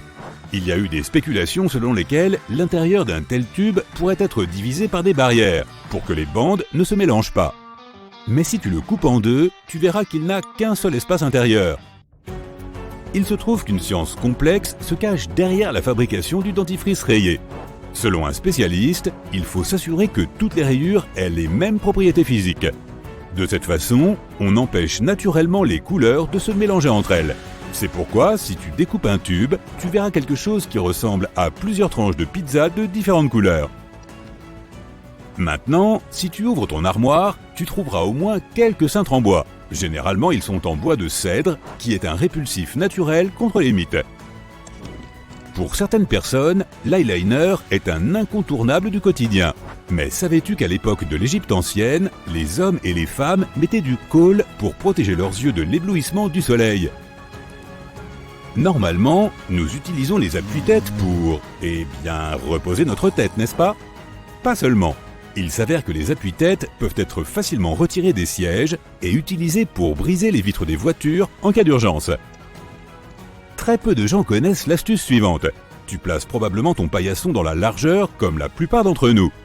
Mais les paillassons ont pour fonction d'absorber la saleté des semelles de tes chaussures avant que tu n'entres chez toi. Donc, pour que cela fonctionne comme c'est censé le faire, la meilleure façon de placer un paillasson est dans la longueur. De cette façon, tu feras plus de pas sur le paillasson avant d'entrer chez toi. Et enfin, tu as probablement passé l'aspirateur de la mauvaise façon et nous pouvons le prouver. La plupart des gens se contentent d'aspirer les sols et les tapis dans un sens ou de déplacer la brosse d'avant en arrière plusieurs fois, pensant qu'ils ont éliminé toute la poussière. Mais selon les professionnels du nettoyage, la meilleure façon d'aspirer est en rangée. D'abord tu avances avec la brosse jusqu'à ce que tu arrives à la fin de la rangée. Ensuite tu ébouriffes le tapis et tu redescends le long de la même rangée en ramassant la poussière qui n'a pas été récoltée lors du premier balayage. Ou alors, si tu ne veux pas déranger la poussière, tu peux te contenter de balayer la pièce d'un simple coup d'œil. Qu'il s'agisse de quelque chose d'aussi simple qu'un bouton sur ton jean, ou d'une partie d'un mécanisme plus sophistiqué, voici 26 secrets sur des objets du quotidien que tu ne connaissais probablement pas. Tu utilises des poignées de porte tous les jours. Il est donc normal de s'inquiéter du nombre de germes qui pourraient s'y accumuler. Cependant, c'est en partie pour cette raison que l'on fabrique des poignées en laiton. Cet alliage a un effet antimicrobien et élimine les micro-organismes qui espéraient démarrer une colonie sur ta poignée de porte. Ton pantalon a cette 5e poche, qui est souvent considérée comme une petite poche inutile. À l'origine, elle était là pour fournir un endroit sûr à ta montre à gousset, ce qui s'est avéré nécessaire lors de son invention en 1901. Elle a ensuite continué à servir à des fins traditionnelles. Aujourd'hui, ça reste un endroit pratique pour glisser quelques tic-tac. Tu as probablement pris ces petits rivets sur tes jeans pour une sorte de motif décoratif. Tout comme cette petite poche. En fait, ils sont incroyablement importants. Ils sont là pour apporter un soutien supplémentaire aux zones qui supportent les parties les plus sollicitées de tes vêtements, les empêchant ainsi de se déchirer de façon embarrassante. Ce petit bouton à l'extrémité de ta ceinture de sécurité semble ne pas être à sa place. En fait, il est là pour que ta boucle reste toujours à l'extrémité, afin que tu n'aies pas à tripoter maladroitement ta ceinture de sécurité chaque fois que tu la mets. Tu es dans une nouvelle voiture ou une voiture de location et la jauge t'indique que le carburant commence à manquer. De l'intérieur, tu ne sais pas de quel côté se trouve le réservoir. Cela peut entraîner une perte de temps à la station-service. Pourtant, sache que le voyant de ta jauge à essence est doté d'une flèche qui t'indique de quel côté tu dois remplir ton réservoir. Certains modèles de voitures peuvent n'avoir qu'un tuyau en guise de voyant, mais alors il est représenté du côté où se trouve le réservoir. Faire de la randonnée dans la neige nécessite un type de chaussures particulier. Les chaussures adaptées ont également un œillet supplémentaire dans lequel ton lacet peut passer. En passant tes lacets dans ces œillets supplémentaires, tu apporteras plus de soutien à tes chevilles et à tes pieds, et tu auras aussi plus de stabilité pendant que tu marches. Lorsque tu marches, les ampoules sont aussi une source de préoccupation. La sueur dans tes chaussures crée une friction entre ton pied et celle-ci, ce qui contribue ensuite à créer les ampoules. L'antitranspirant que tu utilises pour tes aisselles aidera aussi à tes pieds à ne pas trop transpirer. Veille simplement à utiliser un produit transparent. Cuisiner pour les autres est toujours agréable, mais il arrive que les invités soient en retard. Nous sommes tous coupables de cela, n'est-ce pas? Le tiroir supplémentaire sous ton four, où tu gardes toutes tes poêles de rechange, a en fait été conçu pour garder tes aliments au chaud, ce qui est idéal pour attendre les invités en retard. Tu t'es déjà demandé combien de temps ce cadenas pouvait durer quand il est dehors, sous la pluie, pour protéger ton vélo? Il y a un petit trou en bas de celui-ci, qui sert justement à évacuer l'eau afin d'éviter la corrosion à l'intérieur. Il sert aussi à y verser de l'huile, ce qui prolonge encore sa durée de vie. Ce trou dans la porte de l'ascenseur n'est pas là pour vérifier qui est à l'intérieur avant d'effectuer un trajet avec des gens qu'on n'aime pas. C'est un trou de serrure au cas où il tomberait en panne. Les bouteilles de ketchup, de sauce et tous les autres condiments que nous aimons atteignent tous un niveau de remplissage où il devient difficile de faire sortir le contenu. En vain, tu essayes de le frapper, de le secouer et d'enfoncer des objets à l'intérieur pour encourager les savoureux condiments à sortir. Heureusement, il existe un moyen plus facile de le faire. Le marquage en haut de la bouteille suggère où il faut taper ou appuyer. La sauce sortira plus facilement et plus doucement, permettant à la gravité de pallier ta frustration. Les cintres en bois ont pour but d'aider à repousser les insectes indésirables et d'éviter la prolifération de champignons qui rongent tes vêtements, car ils sont fabriqués en bois de cèdre. Il contient des huiles aux propriétés insecticides et fongicides qui étaient déjà utilisées par les anciens Égyptiens, même si c'était à d'autres fins. Nous avons tous été plus ou moins formés à la technique de la dactylographie et nous connaissons la façon correcte d'utiliser un clavier. Mais tu n'as peut-être pas remarqué que les touches F et J avaient une petite arête en bas. Elles sont là pour t'aider à trouver la position de départ correcte avec tes doigts sur le clavier, sans avoir à le regarder. Si tu as eu la chance d'avoir le siège hublot dans l'avion, tu as dû remarquer le petit trou en bas de la fenêtre. Il aide à égaliser la pression de l'air dans l'avion. La vitre elle-même est faite d'acrylique et n'est pas vraiment en verre, ce qui l'empêche de s'embuer et te permet d'admirer le paysage pendant ton voyage. À l'origine, les fenêtres des avions étaient carrées. Cependant, elles se brisaient continuellement à cause des changements de pression. Les hublots ronds permettent de répartir uniformément la pression, ce qui te garantit un voyage agréable et sans mauvaise surprise. Pour les joueurs de Nintendo Switch, ceux qui ont essayé de goûter leurs cartouches remarqueront qu'elles ont un goût amer. Les fabricants l'ont ajouté intentionnellement, car la taille des cartouches de la Switch est très petite et pourrait représenter un danger pour les plus jeunes joueurs, qui ont peut-être tendance à mettre dans leur bouche des choses qu'ils ne devraient pas. Le goût amer du benzoate de dénatonium garantit donc que les cartouches ne seront pas goûtées trop longtemps. Les récipients de cosmétiques pour la peau portent un numéro secret. Il sert à t'informer de la durée d'utilisation du produit, afin de s'assurer qu'il ne provoque pas l'effet inverse en endommageant ta peau. Les capuchons des stylos ont un trou à leur extrémité. Ils ne sont pas là pour aider ton stylo à respirer et augmenter ses performances, mais pour t'aider à respirer, toi, au cas où, pendant que tu es assis en classe ou au travail, tu mâchouillerais ton capuchon et l'avalerais par mégarde. Pas de panique, les fabricants ont pensé à tout. Lorsque tu voyages en voiture ou avec tout autre moyen de transport terrestre, et que tu essayes de boire ta boisson gazeuse préférée avec une paille, tu as parfois du mal à le faire. Il suffit de tourner la languette de la canette pour que ta paille s'insère facilement à l'intérieur et qu'il soit plus facile de boire avec. Il y a toujours des boutons de rechange quand on achète de nouveaux vêtements, ainsi qu'un petit bout de tissu. Mais il est bien trop petit pour réparer la partie qui se déchire toujours en premier. Le tissu est en fait là pour que tu puisses le tester au lavage, afin de ne pas endommager accidentellement tes vêtements tout neufs. Il peut être difficile de déterminer la quantité de pâte que tu as besoin de faire cuire. Mais le trou à l'intérieur de ta cuillère à spaghetti, qui semble être là pour évacuer l'eau, est en fait là pour que tu puisses mesurer la quantité de pâte crue à faire cuire pour chaque personne. Les chaussures neuves sont toujours vendues avec des petits paquets étranges. C'est du gel de silice. Il sert à réduire l'humidité de l'air afin d'éviter tout développement de champignons pendant que tes chaussures attendent de trouver preneur. Il faut une bonne dose de chimie pour obtenir ce silice, et elle est très efficace, capable d'absorber 50% de l'humidité. Alors, assure-toi de ne pas la jeter. La prochaine fois que tu auras besoin de sécher tes appareils électroniques qui ont pris l'eau, c'est beaucoup plus facile que d'utiliser du riz. Il est déjà assez difficile de conduire de nuit, mais c'est encore pire lorsque le conducteur derrière toi allume ses feux de route. Ton rétroviseur est doté d'une languette en dessous. Lorsque tu appuies dessus, cela change l'angle du miroir. La position normale est pour la conduite de jour et l'autre est pour la nuit. Cela t'aidera au cas où la personne qui conduit derrière toi a oublié de réduire ses phares. Bien que ton tournevis soit ergonomique pour ta main, tu dois parfois te battre avec une vis qui est juste trop difficile à desserrer.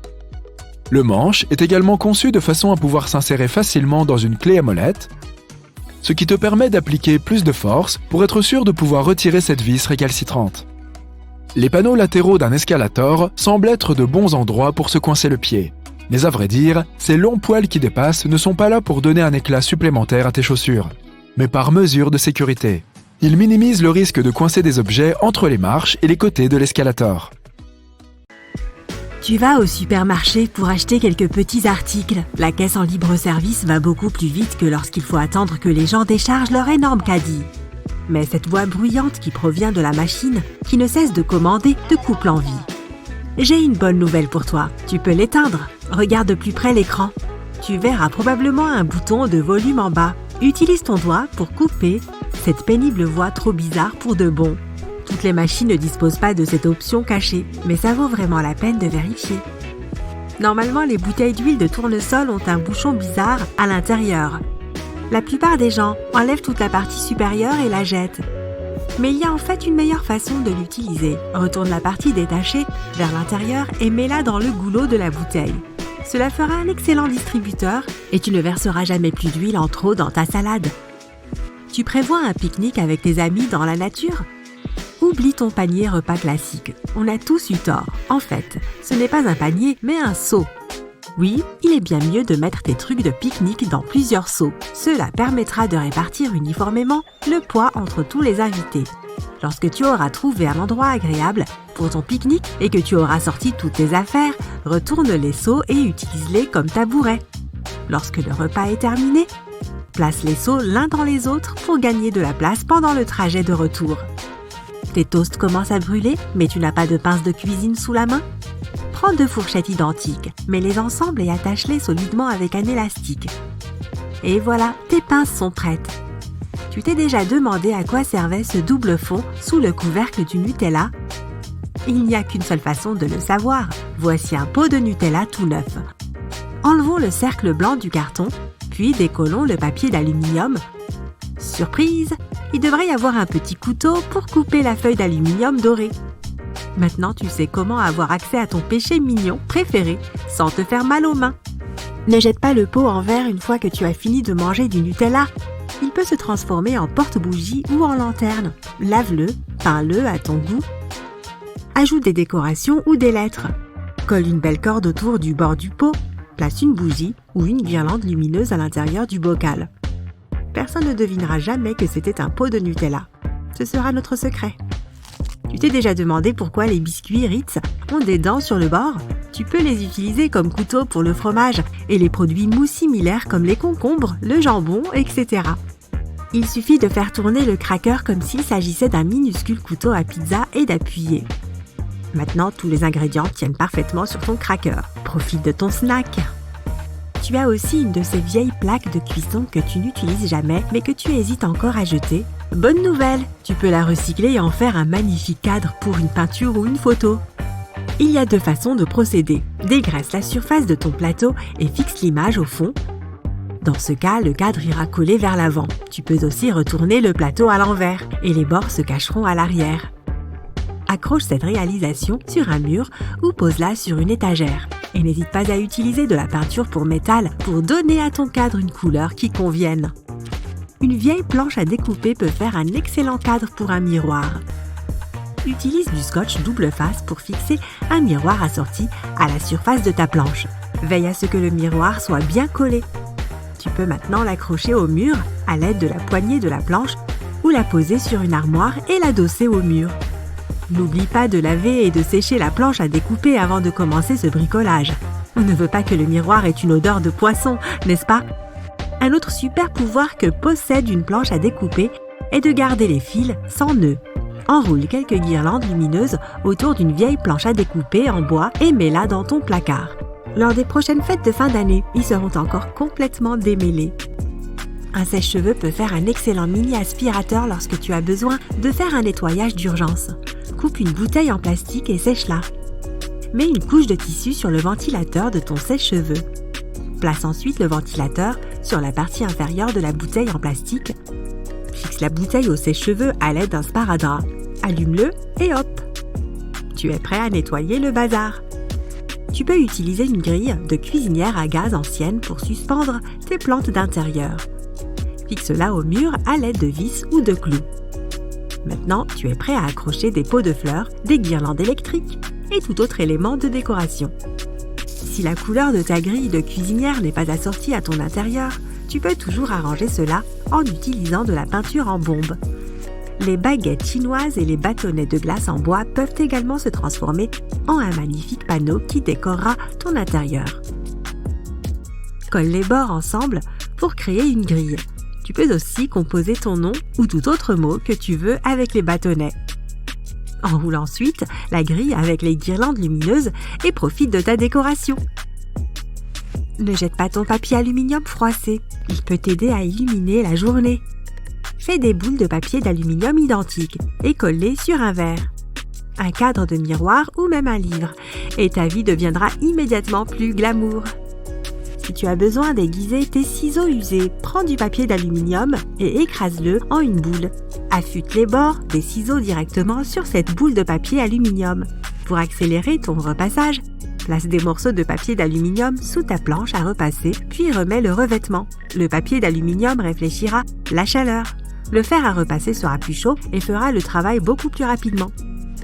Si tu as du mal à organiser tous tes bijoux et que tu perds de temps en temps tes articles préférés, utilise une éponge pour les ranger.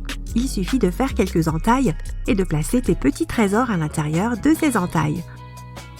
Ils tiendront fermement dans l'éponge et ne risqueront pas de tomber ou de se mélanger. Tu peux aussi utiliser une éponge pour créer un organisateur pour tes bijoux. Trouve une jolie boîte, découpe ton éponge en morceaux de même taille et place-les à l'intérieur de la boîte. Utilise de la colle ou du scotch pour fixer l'éponge à la boîte et profite de ton nouvel écrin à bijoux. Tu peux facilement faire des fraises fourrées au chocolat à la maison. Prends une seringue en plastique. Remplis-la de pâte de chocolat, enlève les feuilles de la fraise et enfonce la seringue dans le trou d'où sort habituellement le feuillage. Presse le chocolat dans le fruit et c'est prêt. Tu peux utiliser la même technique lorsque tu prépares des éclairs, des pommes ou que tu veux laisser un mot en chocolat sur des crêpes pour surprendre ton conjoint le matin. Les cintres à pantalon en bois avec des pinces métalliques peuvent être pratiques lorsqu'il s'agit de suspendre des rideaux ou une toile de fond pour ta séance de photos. Si tu as besoin de suspendre des rideaux mais que tu n'as pas de crochets spéciaux, fixe plusieurs cintres à pantalon sur toute la longueur des rideaux, puis suspends cette structure à un rebord. En général, lorsque nous hachons des oignons ou de l'ail frais, nos doigts finissent par sentir mauvais pendant un certain temps. Ce n'est plus une fatalité. Il suffit de frotter un peu de citron sur tes mains avant de toucher l'aliment qui sent et elles sentiront les citrons frais une fois que tu auras terminé. Tu peux aussi utiliser un citron vert ou un pamplemousse rouge à la place du citron. Un vieux pot à thé en métal sert comme mini-étagère pour les petites choses dans ta cuisine. Mets du scotch double face sur le pot et colle-le dans le coin supérieur de ton armoire. Tu peux utiliser les sacs de chaussures comme sac à linge ou pour ranger les sous-vêtements à part des autres vêtements. Lorsque tu voyages de l'été à l'hiver ou vice-versa, tu vas devoir séparer tes vêtements chauds des tenues estivales. Les sacs à chaussures t'aideront à résoudre ce problème. Il n'y a rien de mieux qu'une tranche de pain grillé avec du beurre pour le petit déjeuner. Mis à part les sundaes au caramel fondu. Si tu trouves que c'est difficile de tartiner ton beurre froid sur ton pain, voici une idée. Utilise une râpe à fromage. Mets de côté la quantité de beurre dont tu as besoin et râpe-le. De cette façon, la quantité de beurre nécessaire se ramollira et il sera plus facile à tartiner. Mais quand même, le caramel fondu. Il existe des pâtes sèches de différentes formes et de différentes tailles pour une raison. Chaque type de pâte se marie à la perfection avec un certain type de sauce. Les conchiglioni, par exemple, sont parfaits avec une sauce plus dense et épaisse. Pourquoi ? Parce que la sauce entre dans les coquillages et rend ainsi le plat plus facile à servir. Les rayures sur les surfaces des pâtes permettent de retenir la sauce. Si jamais tu brûles tes biscuits, et zut, tu peux les récupérer avec ta bien-aimée râpe à fromage. Il suffit de râper les parties brûlées une fois les biscuits enlevés de la plaque du four. Mais attention, attends qu'ils aient refroidi. Si jamais en enlevant la partie brûlée tu les abîmes un peu, il suffit de les tremper dans du chocolat fondu.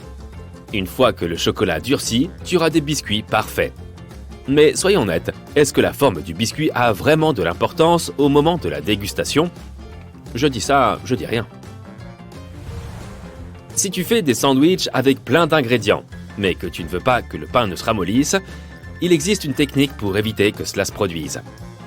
Prends les tomates ou les concombres que tu veux mettre dans ton sandwich et place-les entre deux serviettes en papier pendant 5 minutes. Voilà, tu peux les mettre dans le pain. Assure-toi de tartiner le beurre, le fromage ou les sauces comme la mayo ou le ketchup en premier sur le pain. Cela va en quelque sorte sceller le pain et éviter qu'il ne ramollisse. Certaines personnes pensent qu'il faut enlever ce petit filament blanc qui se trouve à côté du jaune d'œuf avant de le cuire.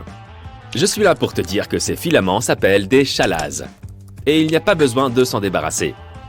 Ils sont là pour tenir le jaune en place au centre de l'œuf. Les chalases n'ont pas d'incidence sur la consistance et le goût de ta nourriture. C'est toi qui vois si tu veux les enlever ou non. Tu as déjà remarqué que les briques du jus ont 2 languettes sur les côtés? Ce sont en réalité des poignées. Les fabricants ont conçu ces briques de cette façon pour que nous puissions les manipuler plus facilement, sans les écraser et faire sortir le jus. Pas besoin d'être un chef étoilé pour savoir que tu peux utiliser du sucre blanc ou de la cassonade dans toutes tes recettes. Tu t'es déjà demandé quelle était la différence entre les deux? Il s'avère que la seule chose qui les différencie est le mode de production. On ajoute une petite quantité de mélasse dans la cassonade. La mélasse est une sorte de sirop obtenu lors de la transformation de la canne à sucre. C'est ce qui est enlevé en cours de raffinage. C'est de cette façon qu'est produit le sucre blanc. Mais si une certaine quantité de mélasse reste dans le produit final, on obtient de la cassonade. Ce qui a ce goût plus prononcé et cette couleur plus foncée. C'est une bonne chose. Tu peux mettre plein de choses dans ton lave-vaisselle, pas seulement des assiettes et des couverts. Par exemple, tu peux y laver tes gants de cuisine en silicone, les pommeaux de certains appareils électroménagers, comme ceux de ton four ou de ta plaque de cuisson. Certaines éponges et autres serviettes réutilisables aussi peuvent être lavées au lave-vaisselle. En parlant de produits ménagers pour la cuisine, tu peux faire plein de choses avec le liquide vaisselle. Tu peux nettoyer ton mobilier de jardin, par exemple. Ajoute un peu de liquide vaisselle dans de l'eau chaude et utilise ce mélange pour frotter tous tes meubles de jardin avec un morceau de tissu. Rince-les avec ton tuyau d'arrosage. Tu peux aussi utiliser ton liquide vaisselle pour enlever les taches de gras de tes vêtements, les taches de sauce des pâtes, d'assaisonnement de salade. Ça nous arrive à tous de louper notre bouche. Mets un peu de liquide vaisselle sur la tache et rince à l'eau. Pour les vêtements clairs, il vaut mieux utiliser du liquide non coloré. Pour les taches les plus tenaces, laisse agir le liquide vaisselle pendant quelques minutes, puis mets le vêtement à la machine comme d'habitude. Et achète-toi un biberon peut-être aussi. Si tu n'as toujours pas trouvé de technique qui te convient pour organiser ta garde-robe et que tu es envahi par les piles de vêtements, il existe un truc simple qui peut peut-être fonctionner. C'est la technique 1 de plus, 1 de moins. Pour chaque vêtement que tu achètes, tu dois te débarrasser d'un vieux vêtement. Tu désencombreras régulièrement ton armoire. Pour trouver les choses plus facilement, bonne chance, laisse les vêtements que tu utilises le plus souvent au niveau de tes yeux. Tu pourras les trouver plus facilement et les sortir de l'armoire rapidement. Les vêtements que tu utilises moins souvent, comme les vêtements de soirée par exemple, peuvent être rangés sous ou au-dessus du niveau de tes yeux. Les vieilles boîtes en étain peuvent se révéler très utiles. Si tu y colles des aimants très puissants à l'intérieur, elles peuvent servir de récipients aimantés. Tu peux y ranger tout plein d'objets comme des pinces de cuisine, des cuillères à glace ou même des couverts. Tu peux les placer sur n'importe quelle surface métallique, comme la porte de ton frigo. Elles iront très bien avec le reste de tes aimants. Au fond de ta buanderie, tu possèdes un outil indispensable pour ramasser les poils d'animaux. Ça marche même mieux que les rouleaux adhésifs. Il s'agit des lingettes pour sèche-linge. Une seule de ces lingettes et un peu d'huile de coude et le tour est joué. Plus de poils de médor partout. Ça fonctionne sur toutes les surfaces, mais c'est particulièrement efficace sur les meubles rembourrés. Si tu ne veux pas que tes portes grincent à chaque fois que tu entres dans une pièce, prends une savonnette et frotte-la directement sur les charnières. Ça ne fonctionne que quelques temps par contre, mais ça fera l'affaire jusqu'à ce que tu ailles dans un magasin de bricolage. Pour acheter du lubrifiant par exemple? Tu as déjà remarqué que dans certains ascenseurs, il y a une étoile à côté de tel ou tel étage? Et non, ce n'est pas fait pour indiquer l'étage de mon bureau. Elle sert à indiquer la sortie la plus proche, et elle n'est pas toujours au premier étage. Elle est plutôt à l'étage le plus proche de la rue. Tu t'es déjà demandé pourquoi les panneaux stop sont rouges? Il y a quelque temps, il n'y avait pas de couleur spécifique. Avant 1920, il n'y avait même pas de forme standard. En 1922, quelqu'un a eu l'idée d'imposer l'octogone. Mais au départ, ces panneaux étaient jaunes. Le rouge pâlissait trop vite à cause de l'exposition au soleil. Le jaune était la meilleure option. Ce n'est que 30 ans après que la peinture émail plus résistante a été inventée. C'est alors que la couleur des panneaux stop est devenue rouge. Après tout, c'est la meilleure couleur si l'on veut que quelque chose se repère facilement. Savais-tu qu'il existe une typologie de rosier qui pousse plus haut qu'un homme ? Selon le Guinness des records, le plus haut rosier qui ait jamais existé se trouve à Vienne. Et il mesure plus de 8,50 m de haut. Oui, ce rosier a osé. Comme nos empreintes digitales qui sont uniques, il n'existe pas deux tigres avec les mêmes rayures. C'est comme ça que les personnes qui travaillent avec ces gros félins les distinguent les uns des autres. Je parie que tu ne savais pas que la Maison Blanche a son propre fleuriste au sous-sol. Ce commerce s'occupe des ornements pour tous les événements organisés à la Maison Blanche. On sait bien que la pizza est devenue un élément de base de la cuisine américaine malgré ses origines italiennes. Ce plat est tellement apprécié que les Américains achètent 350 parts de pizza chaque seconde. Personnellement, je trouve que je n'en mange pas assez. Afin de répondre à l'incroyable demande, environ 17% de tous les restaurants des États-Unis sont des pizzerias. Il existe une technique pour faire de la limonade sans que les graines de citron ne se retrouvent dans ton verre. Coupe le fruit en deux et essaye de le presser avec des pinces de cuisine. La partie pointue de la moitié du citron doit être placée vers le bas. Le jus va couler, mais les graines resteront dans le citron. De la limonade. C'est bon ça avec de la pizza.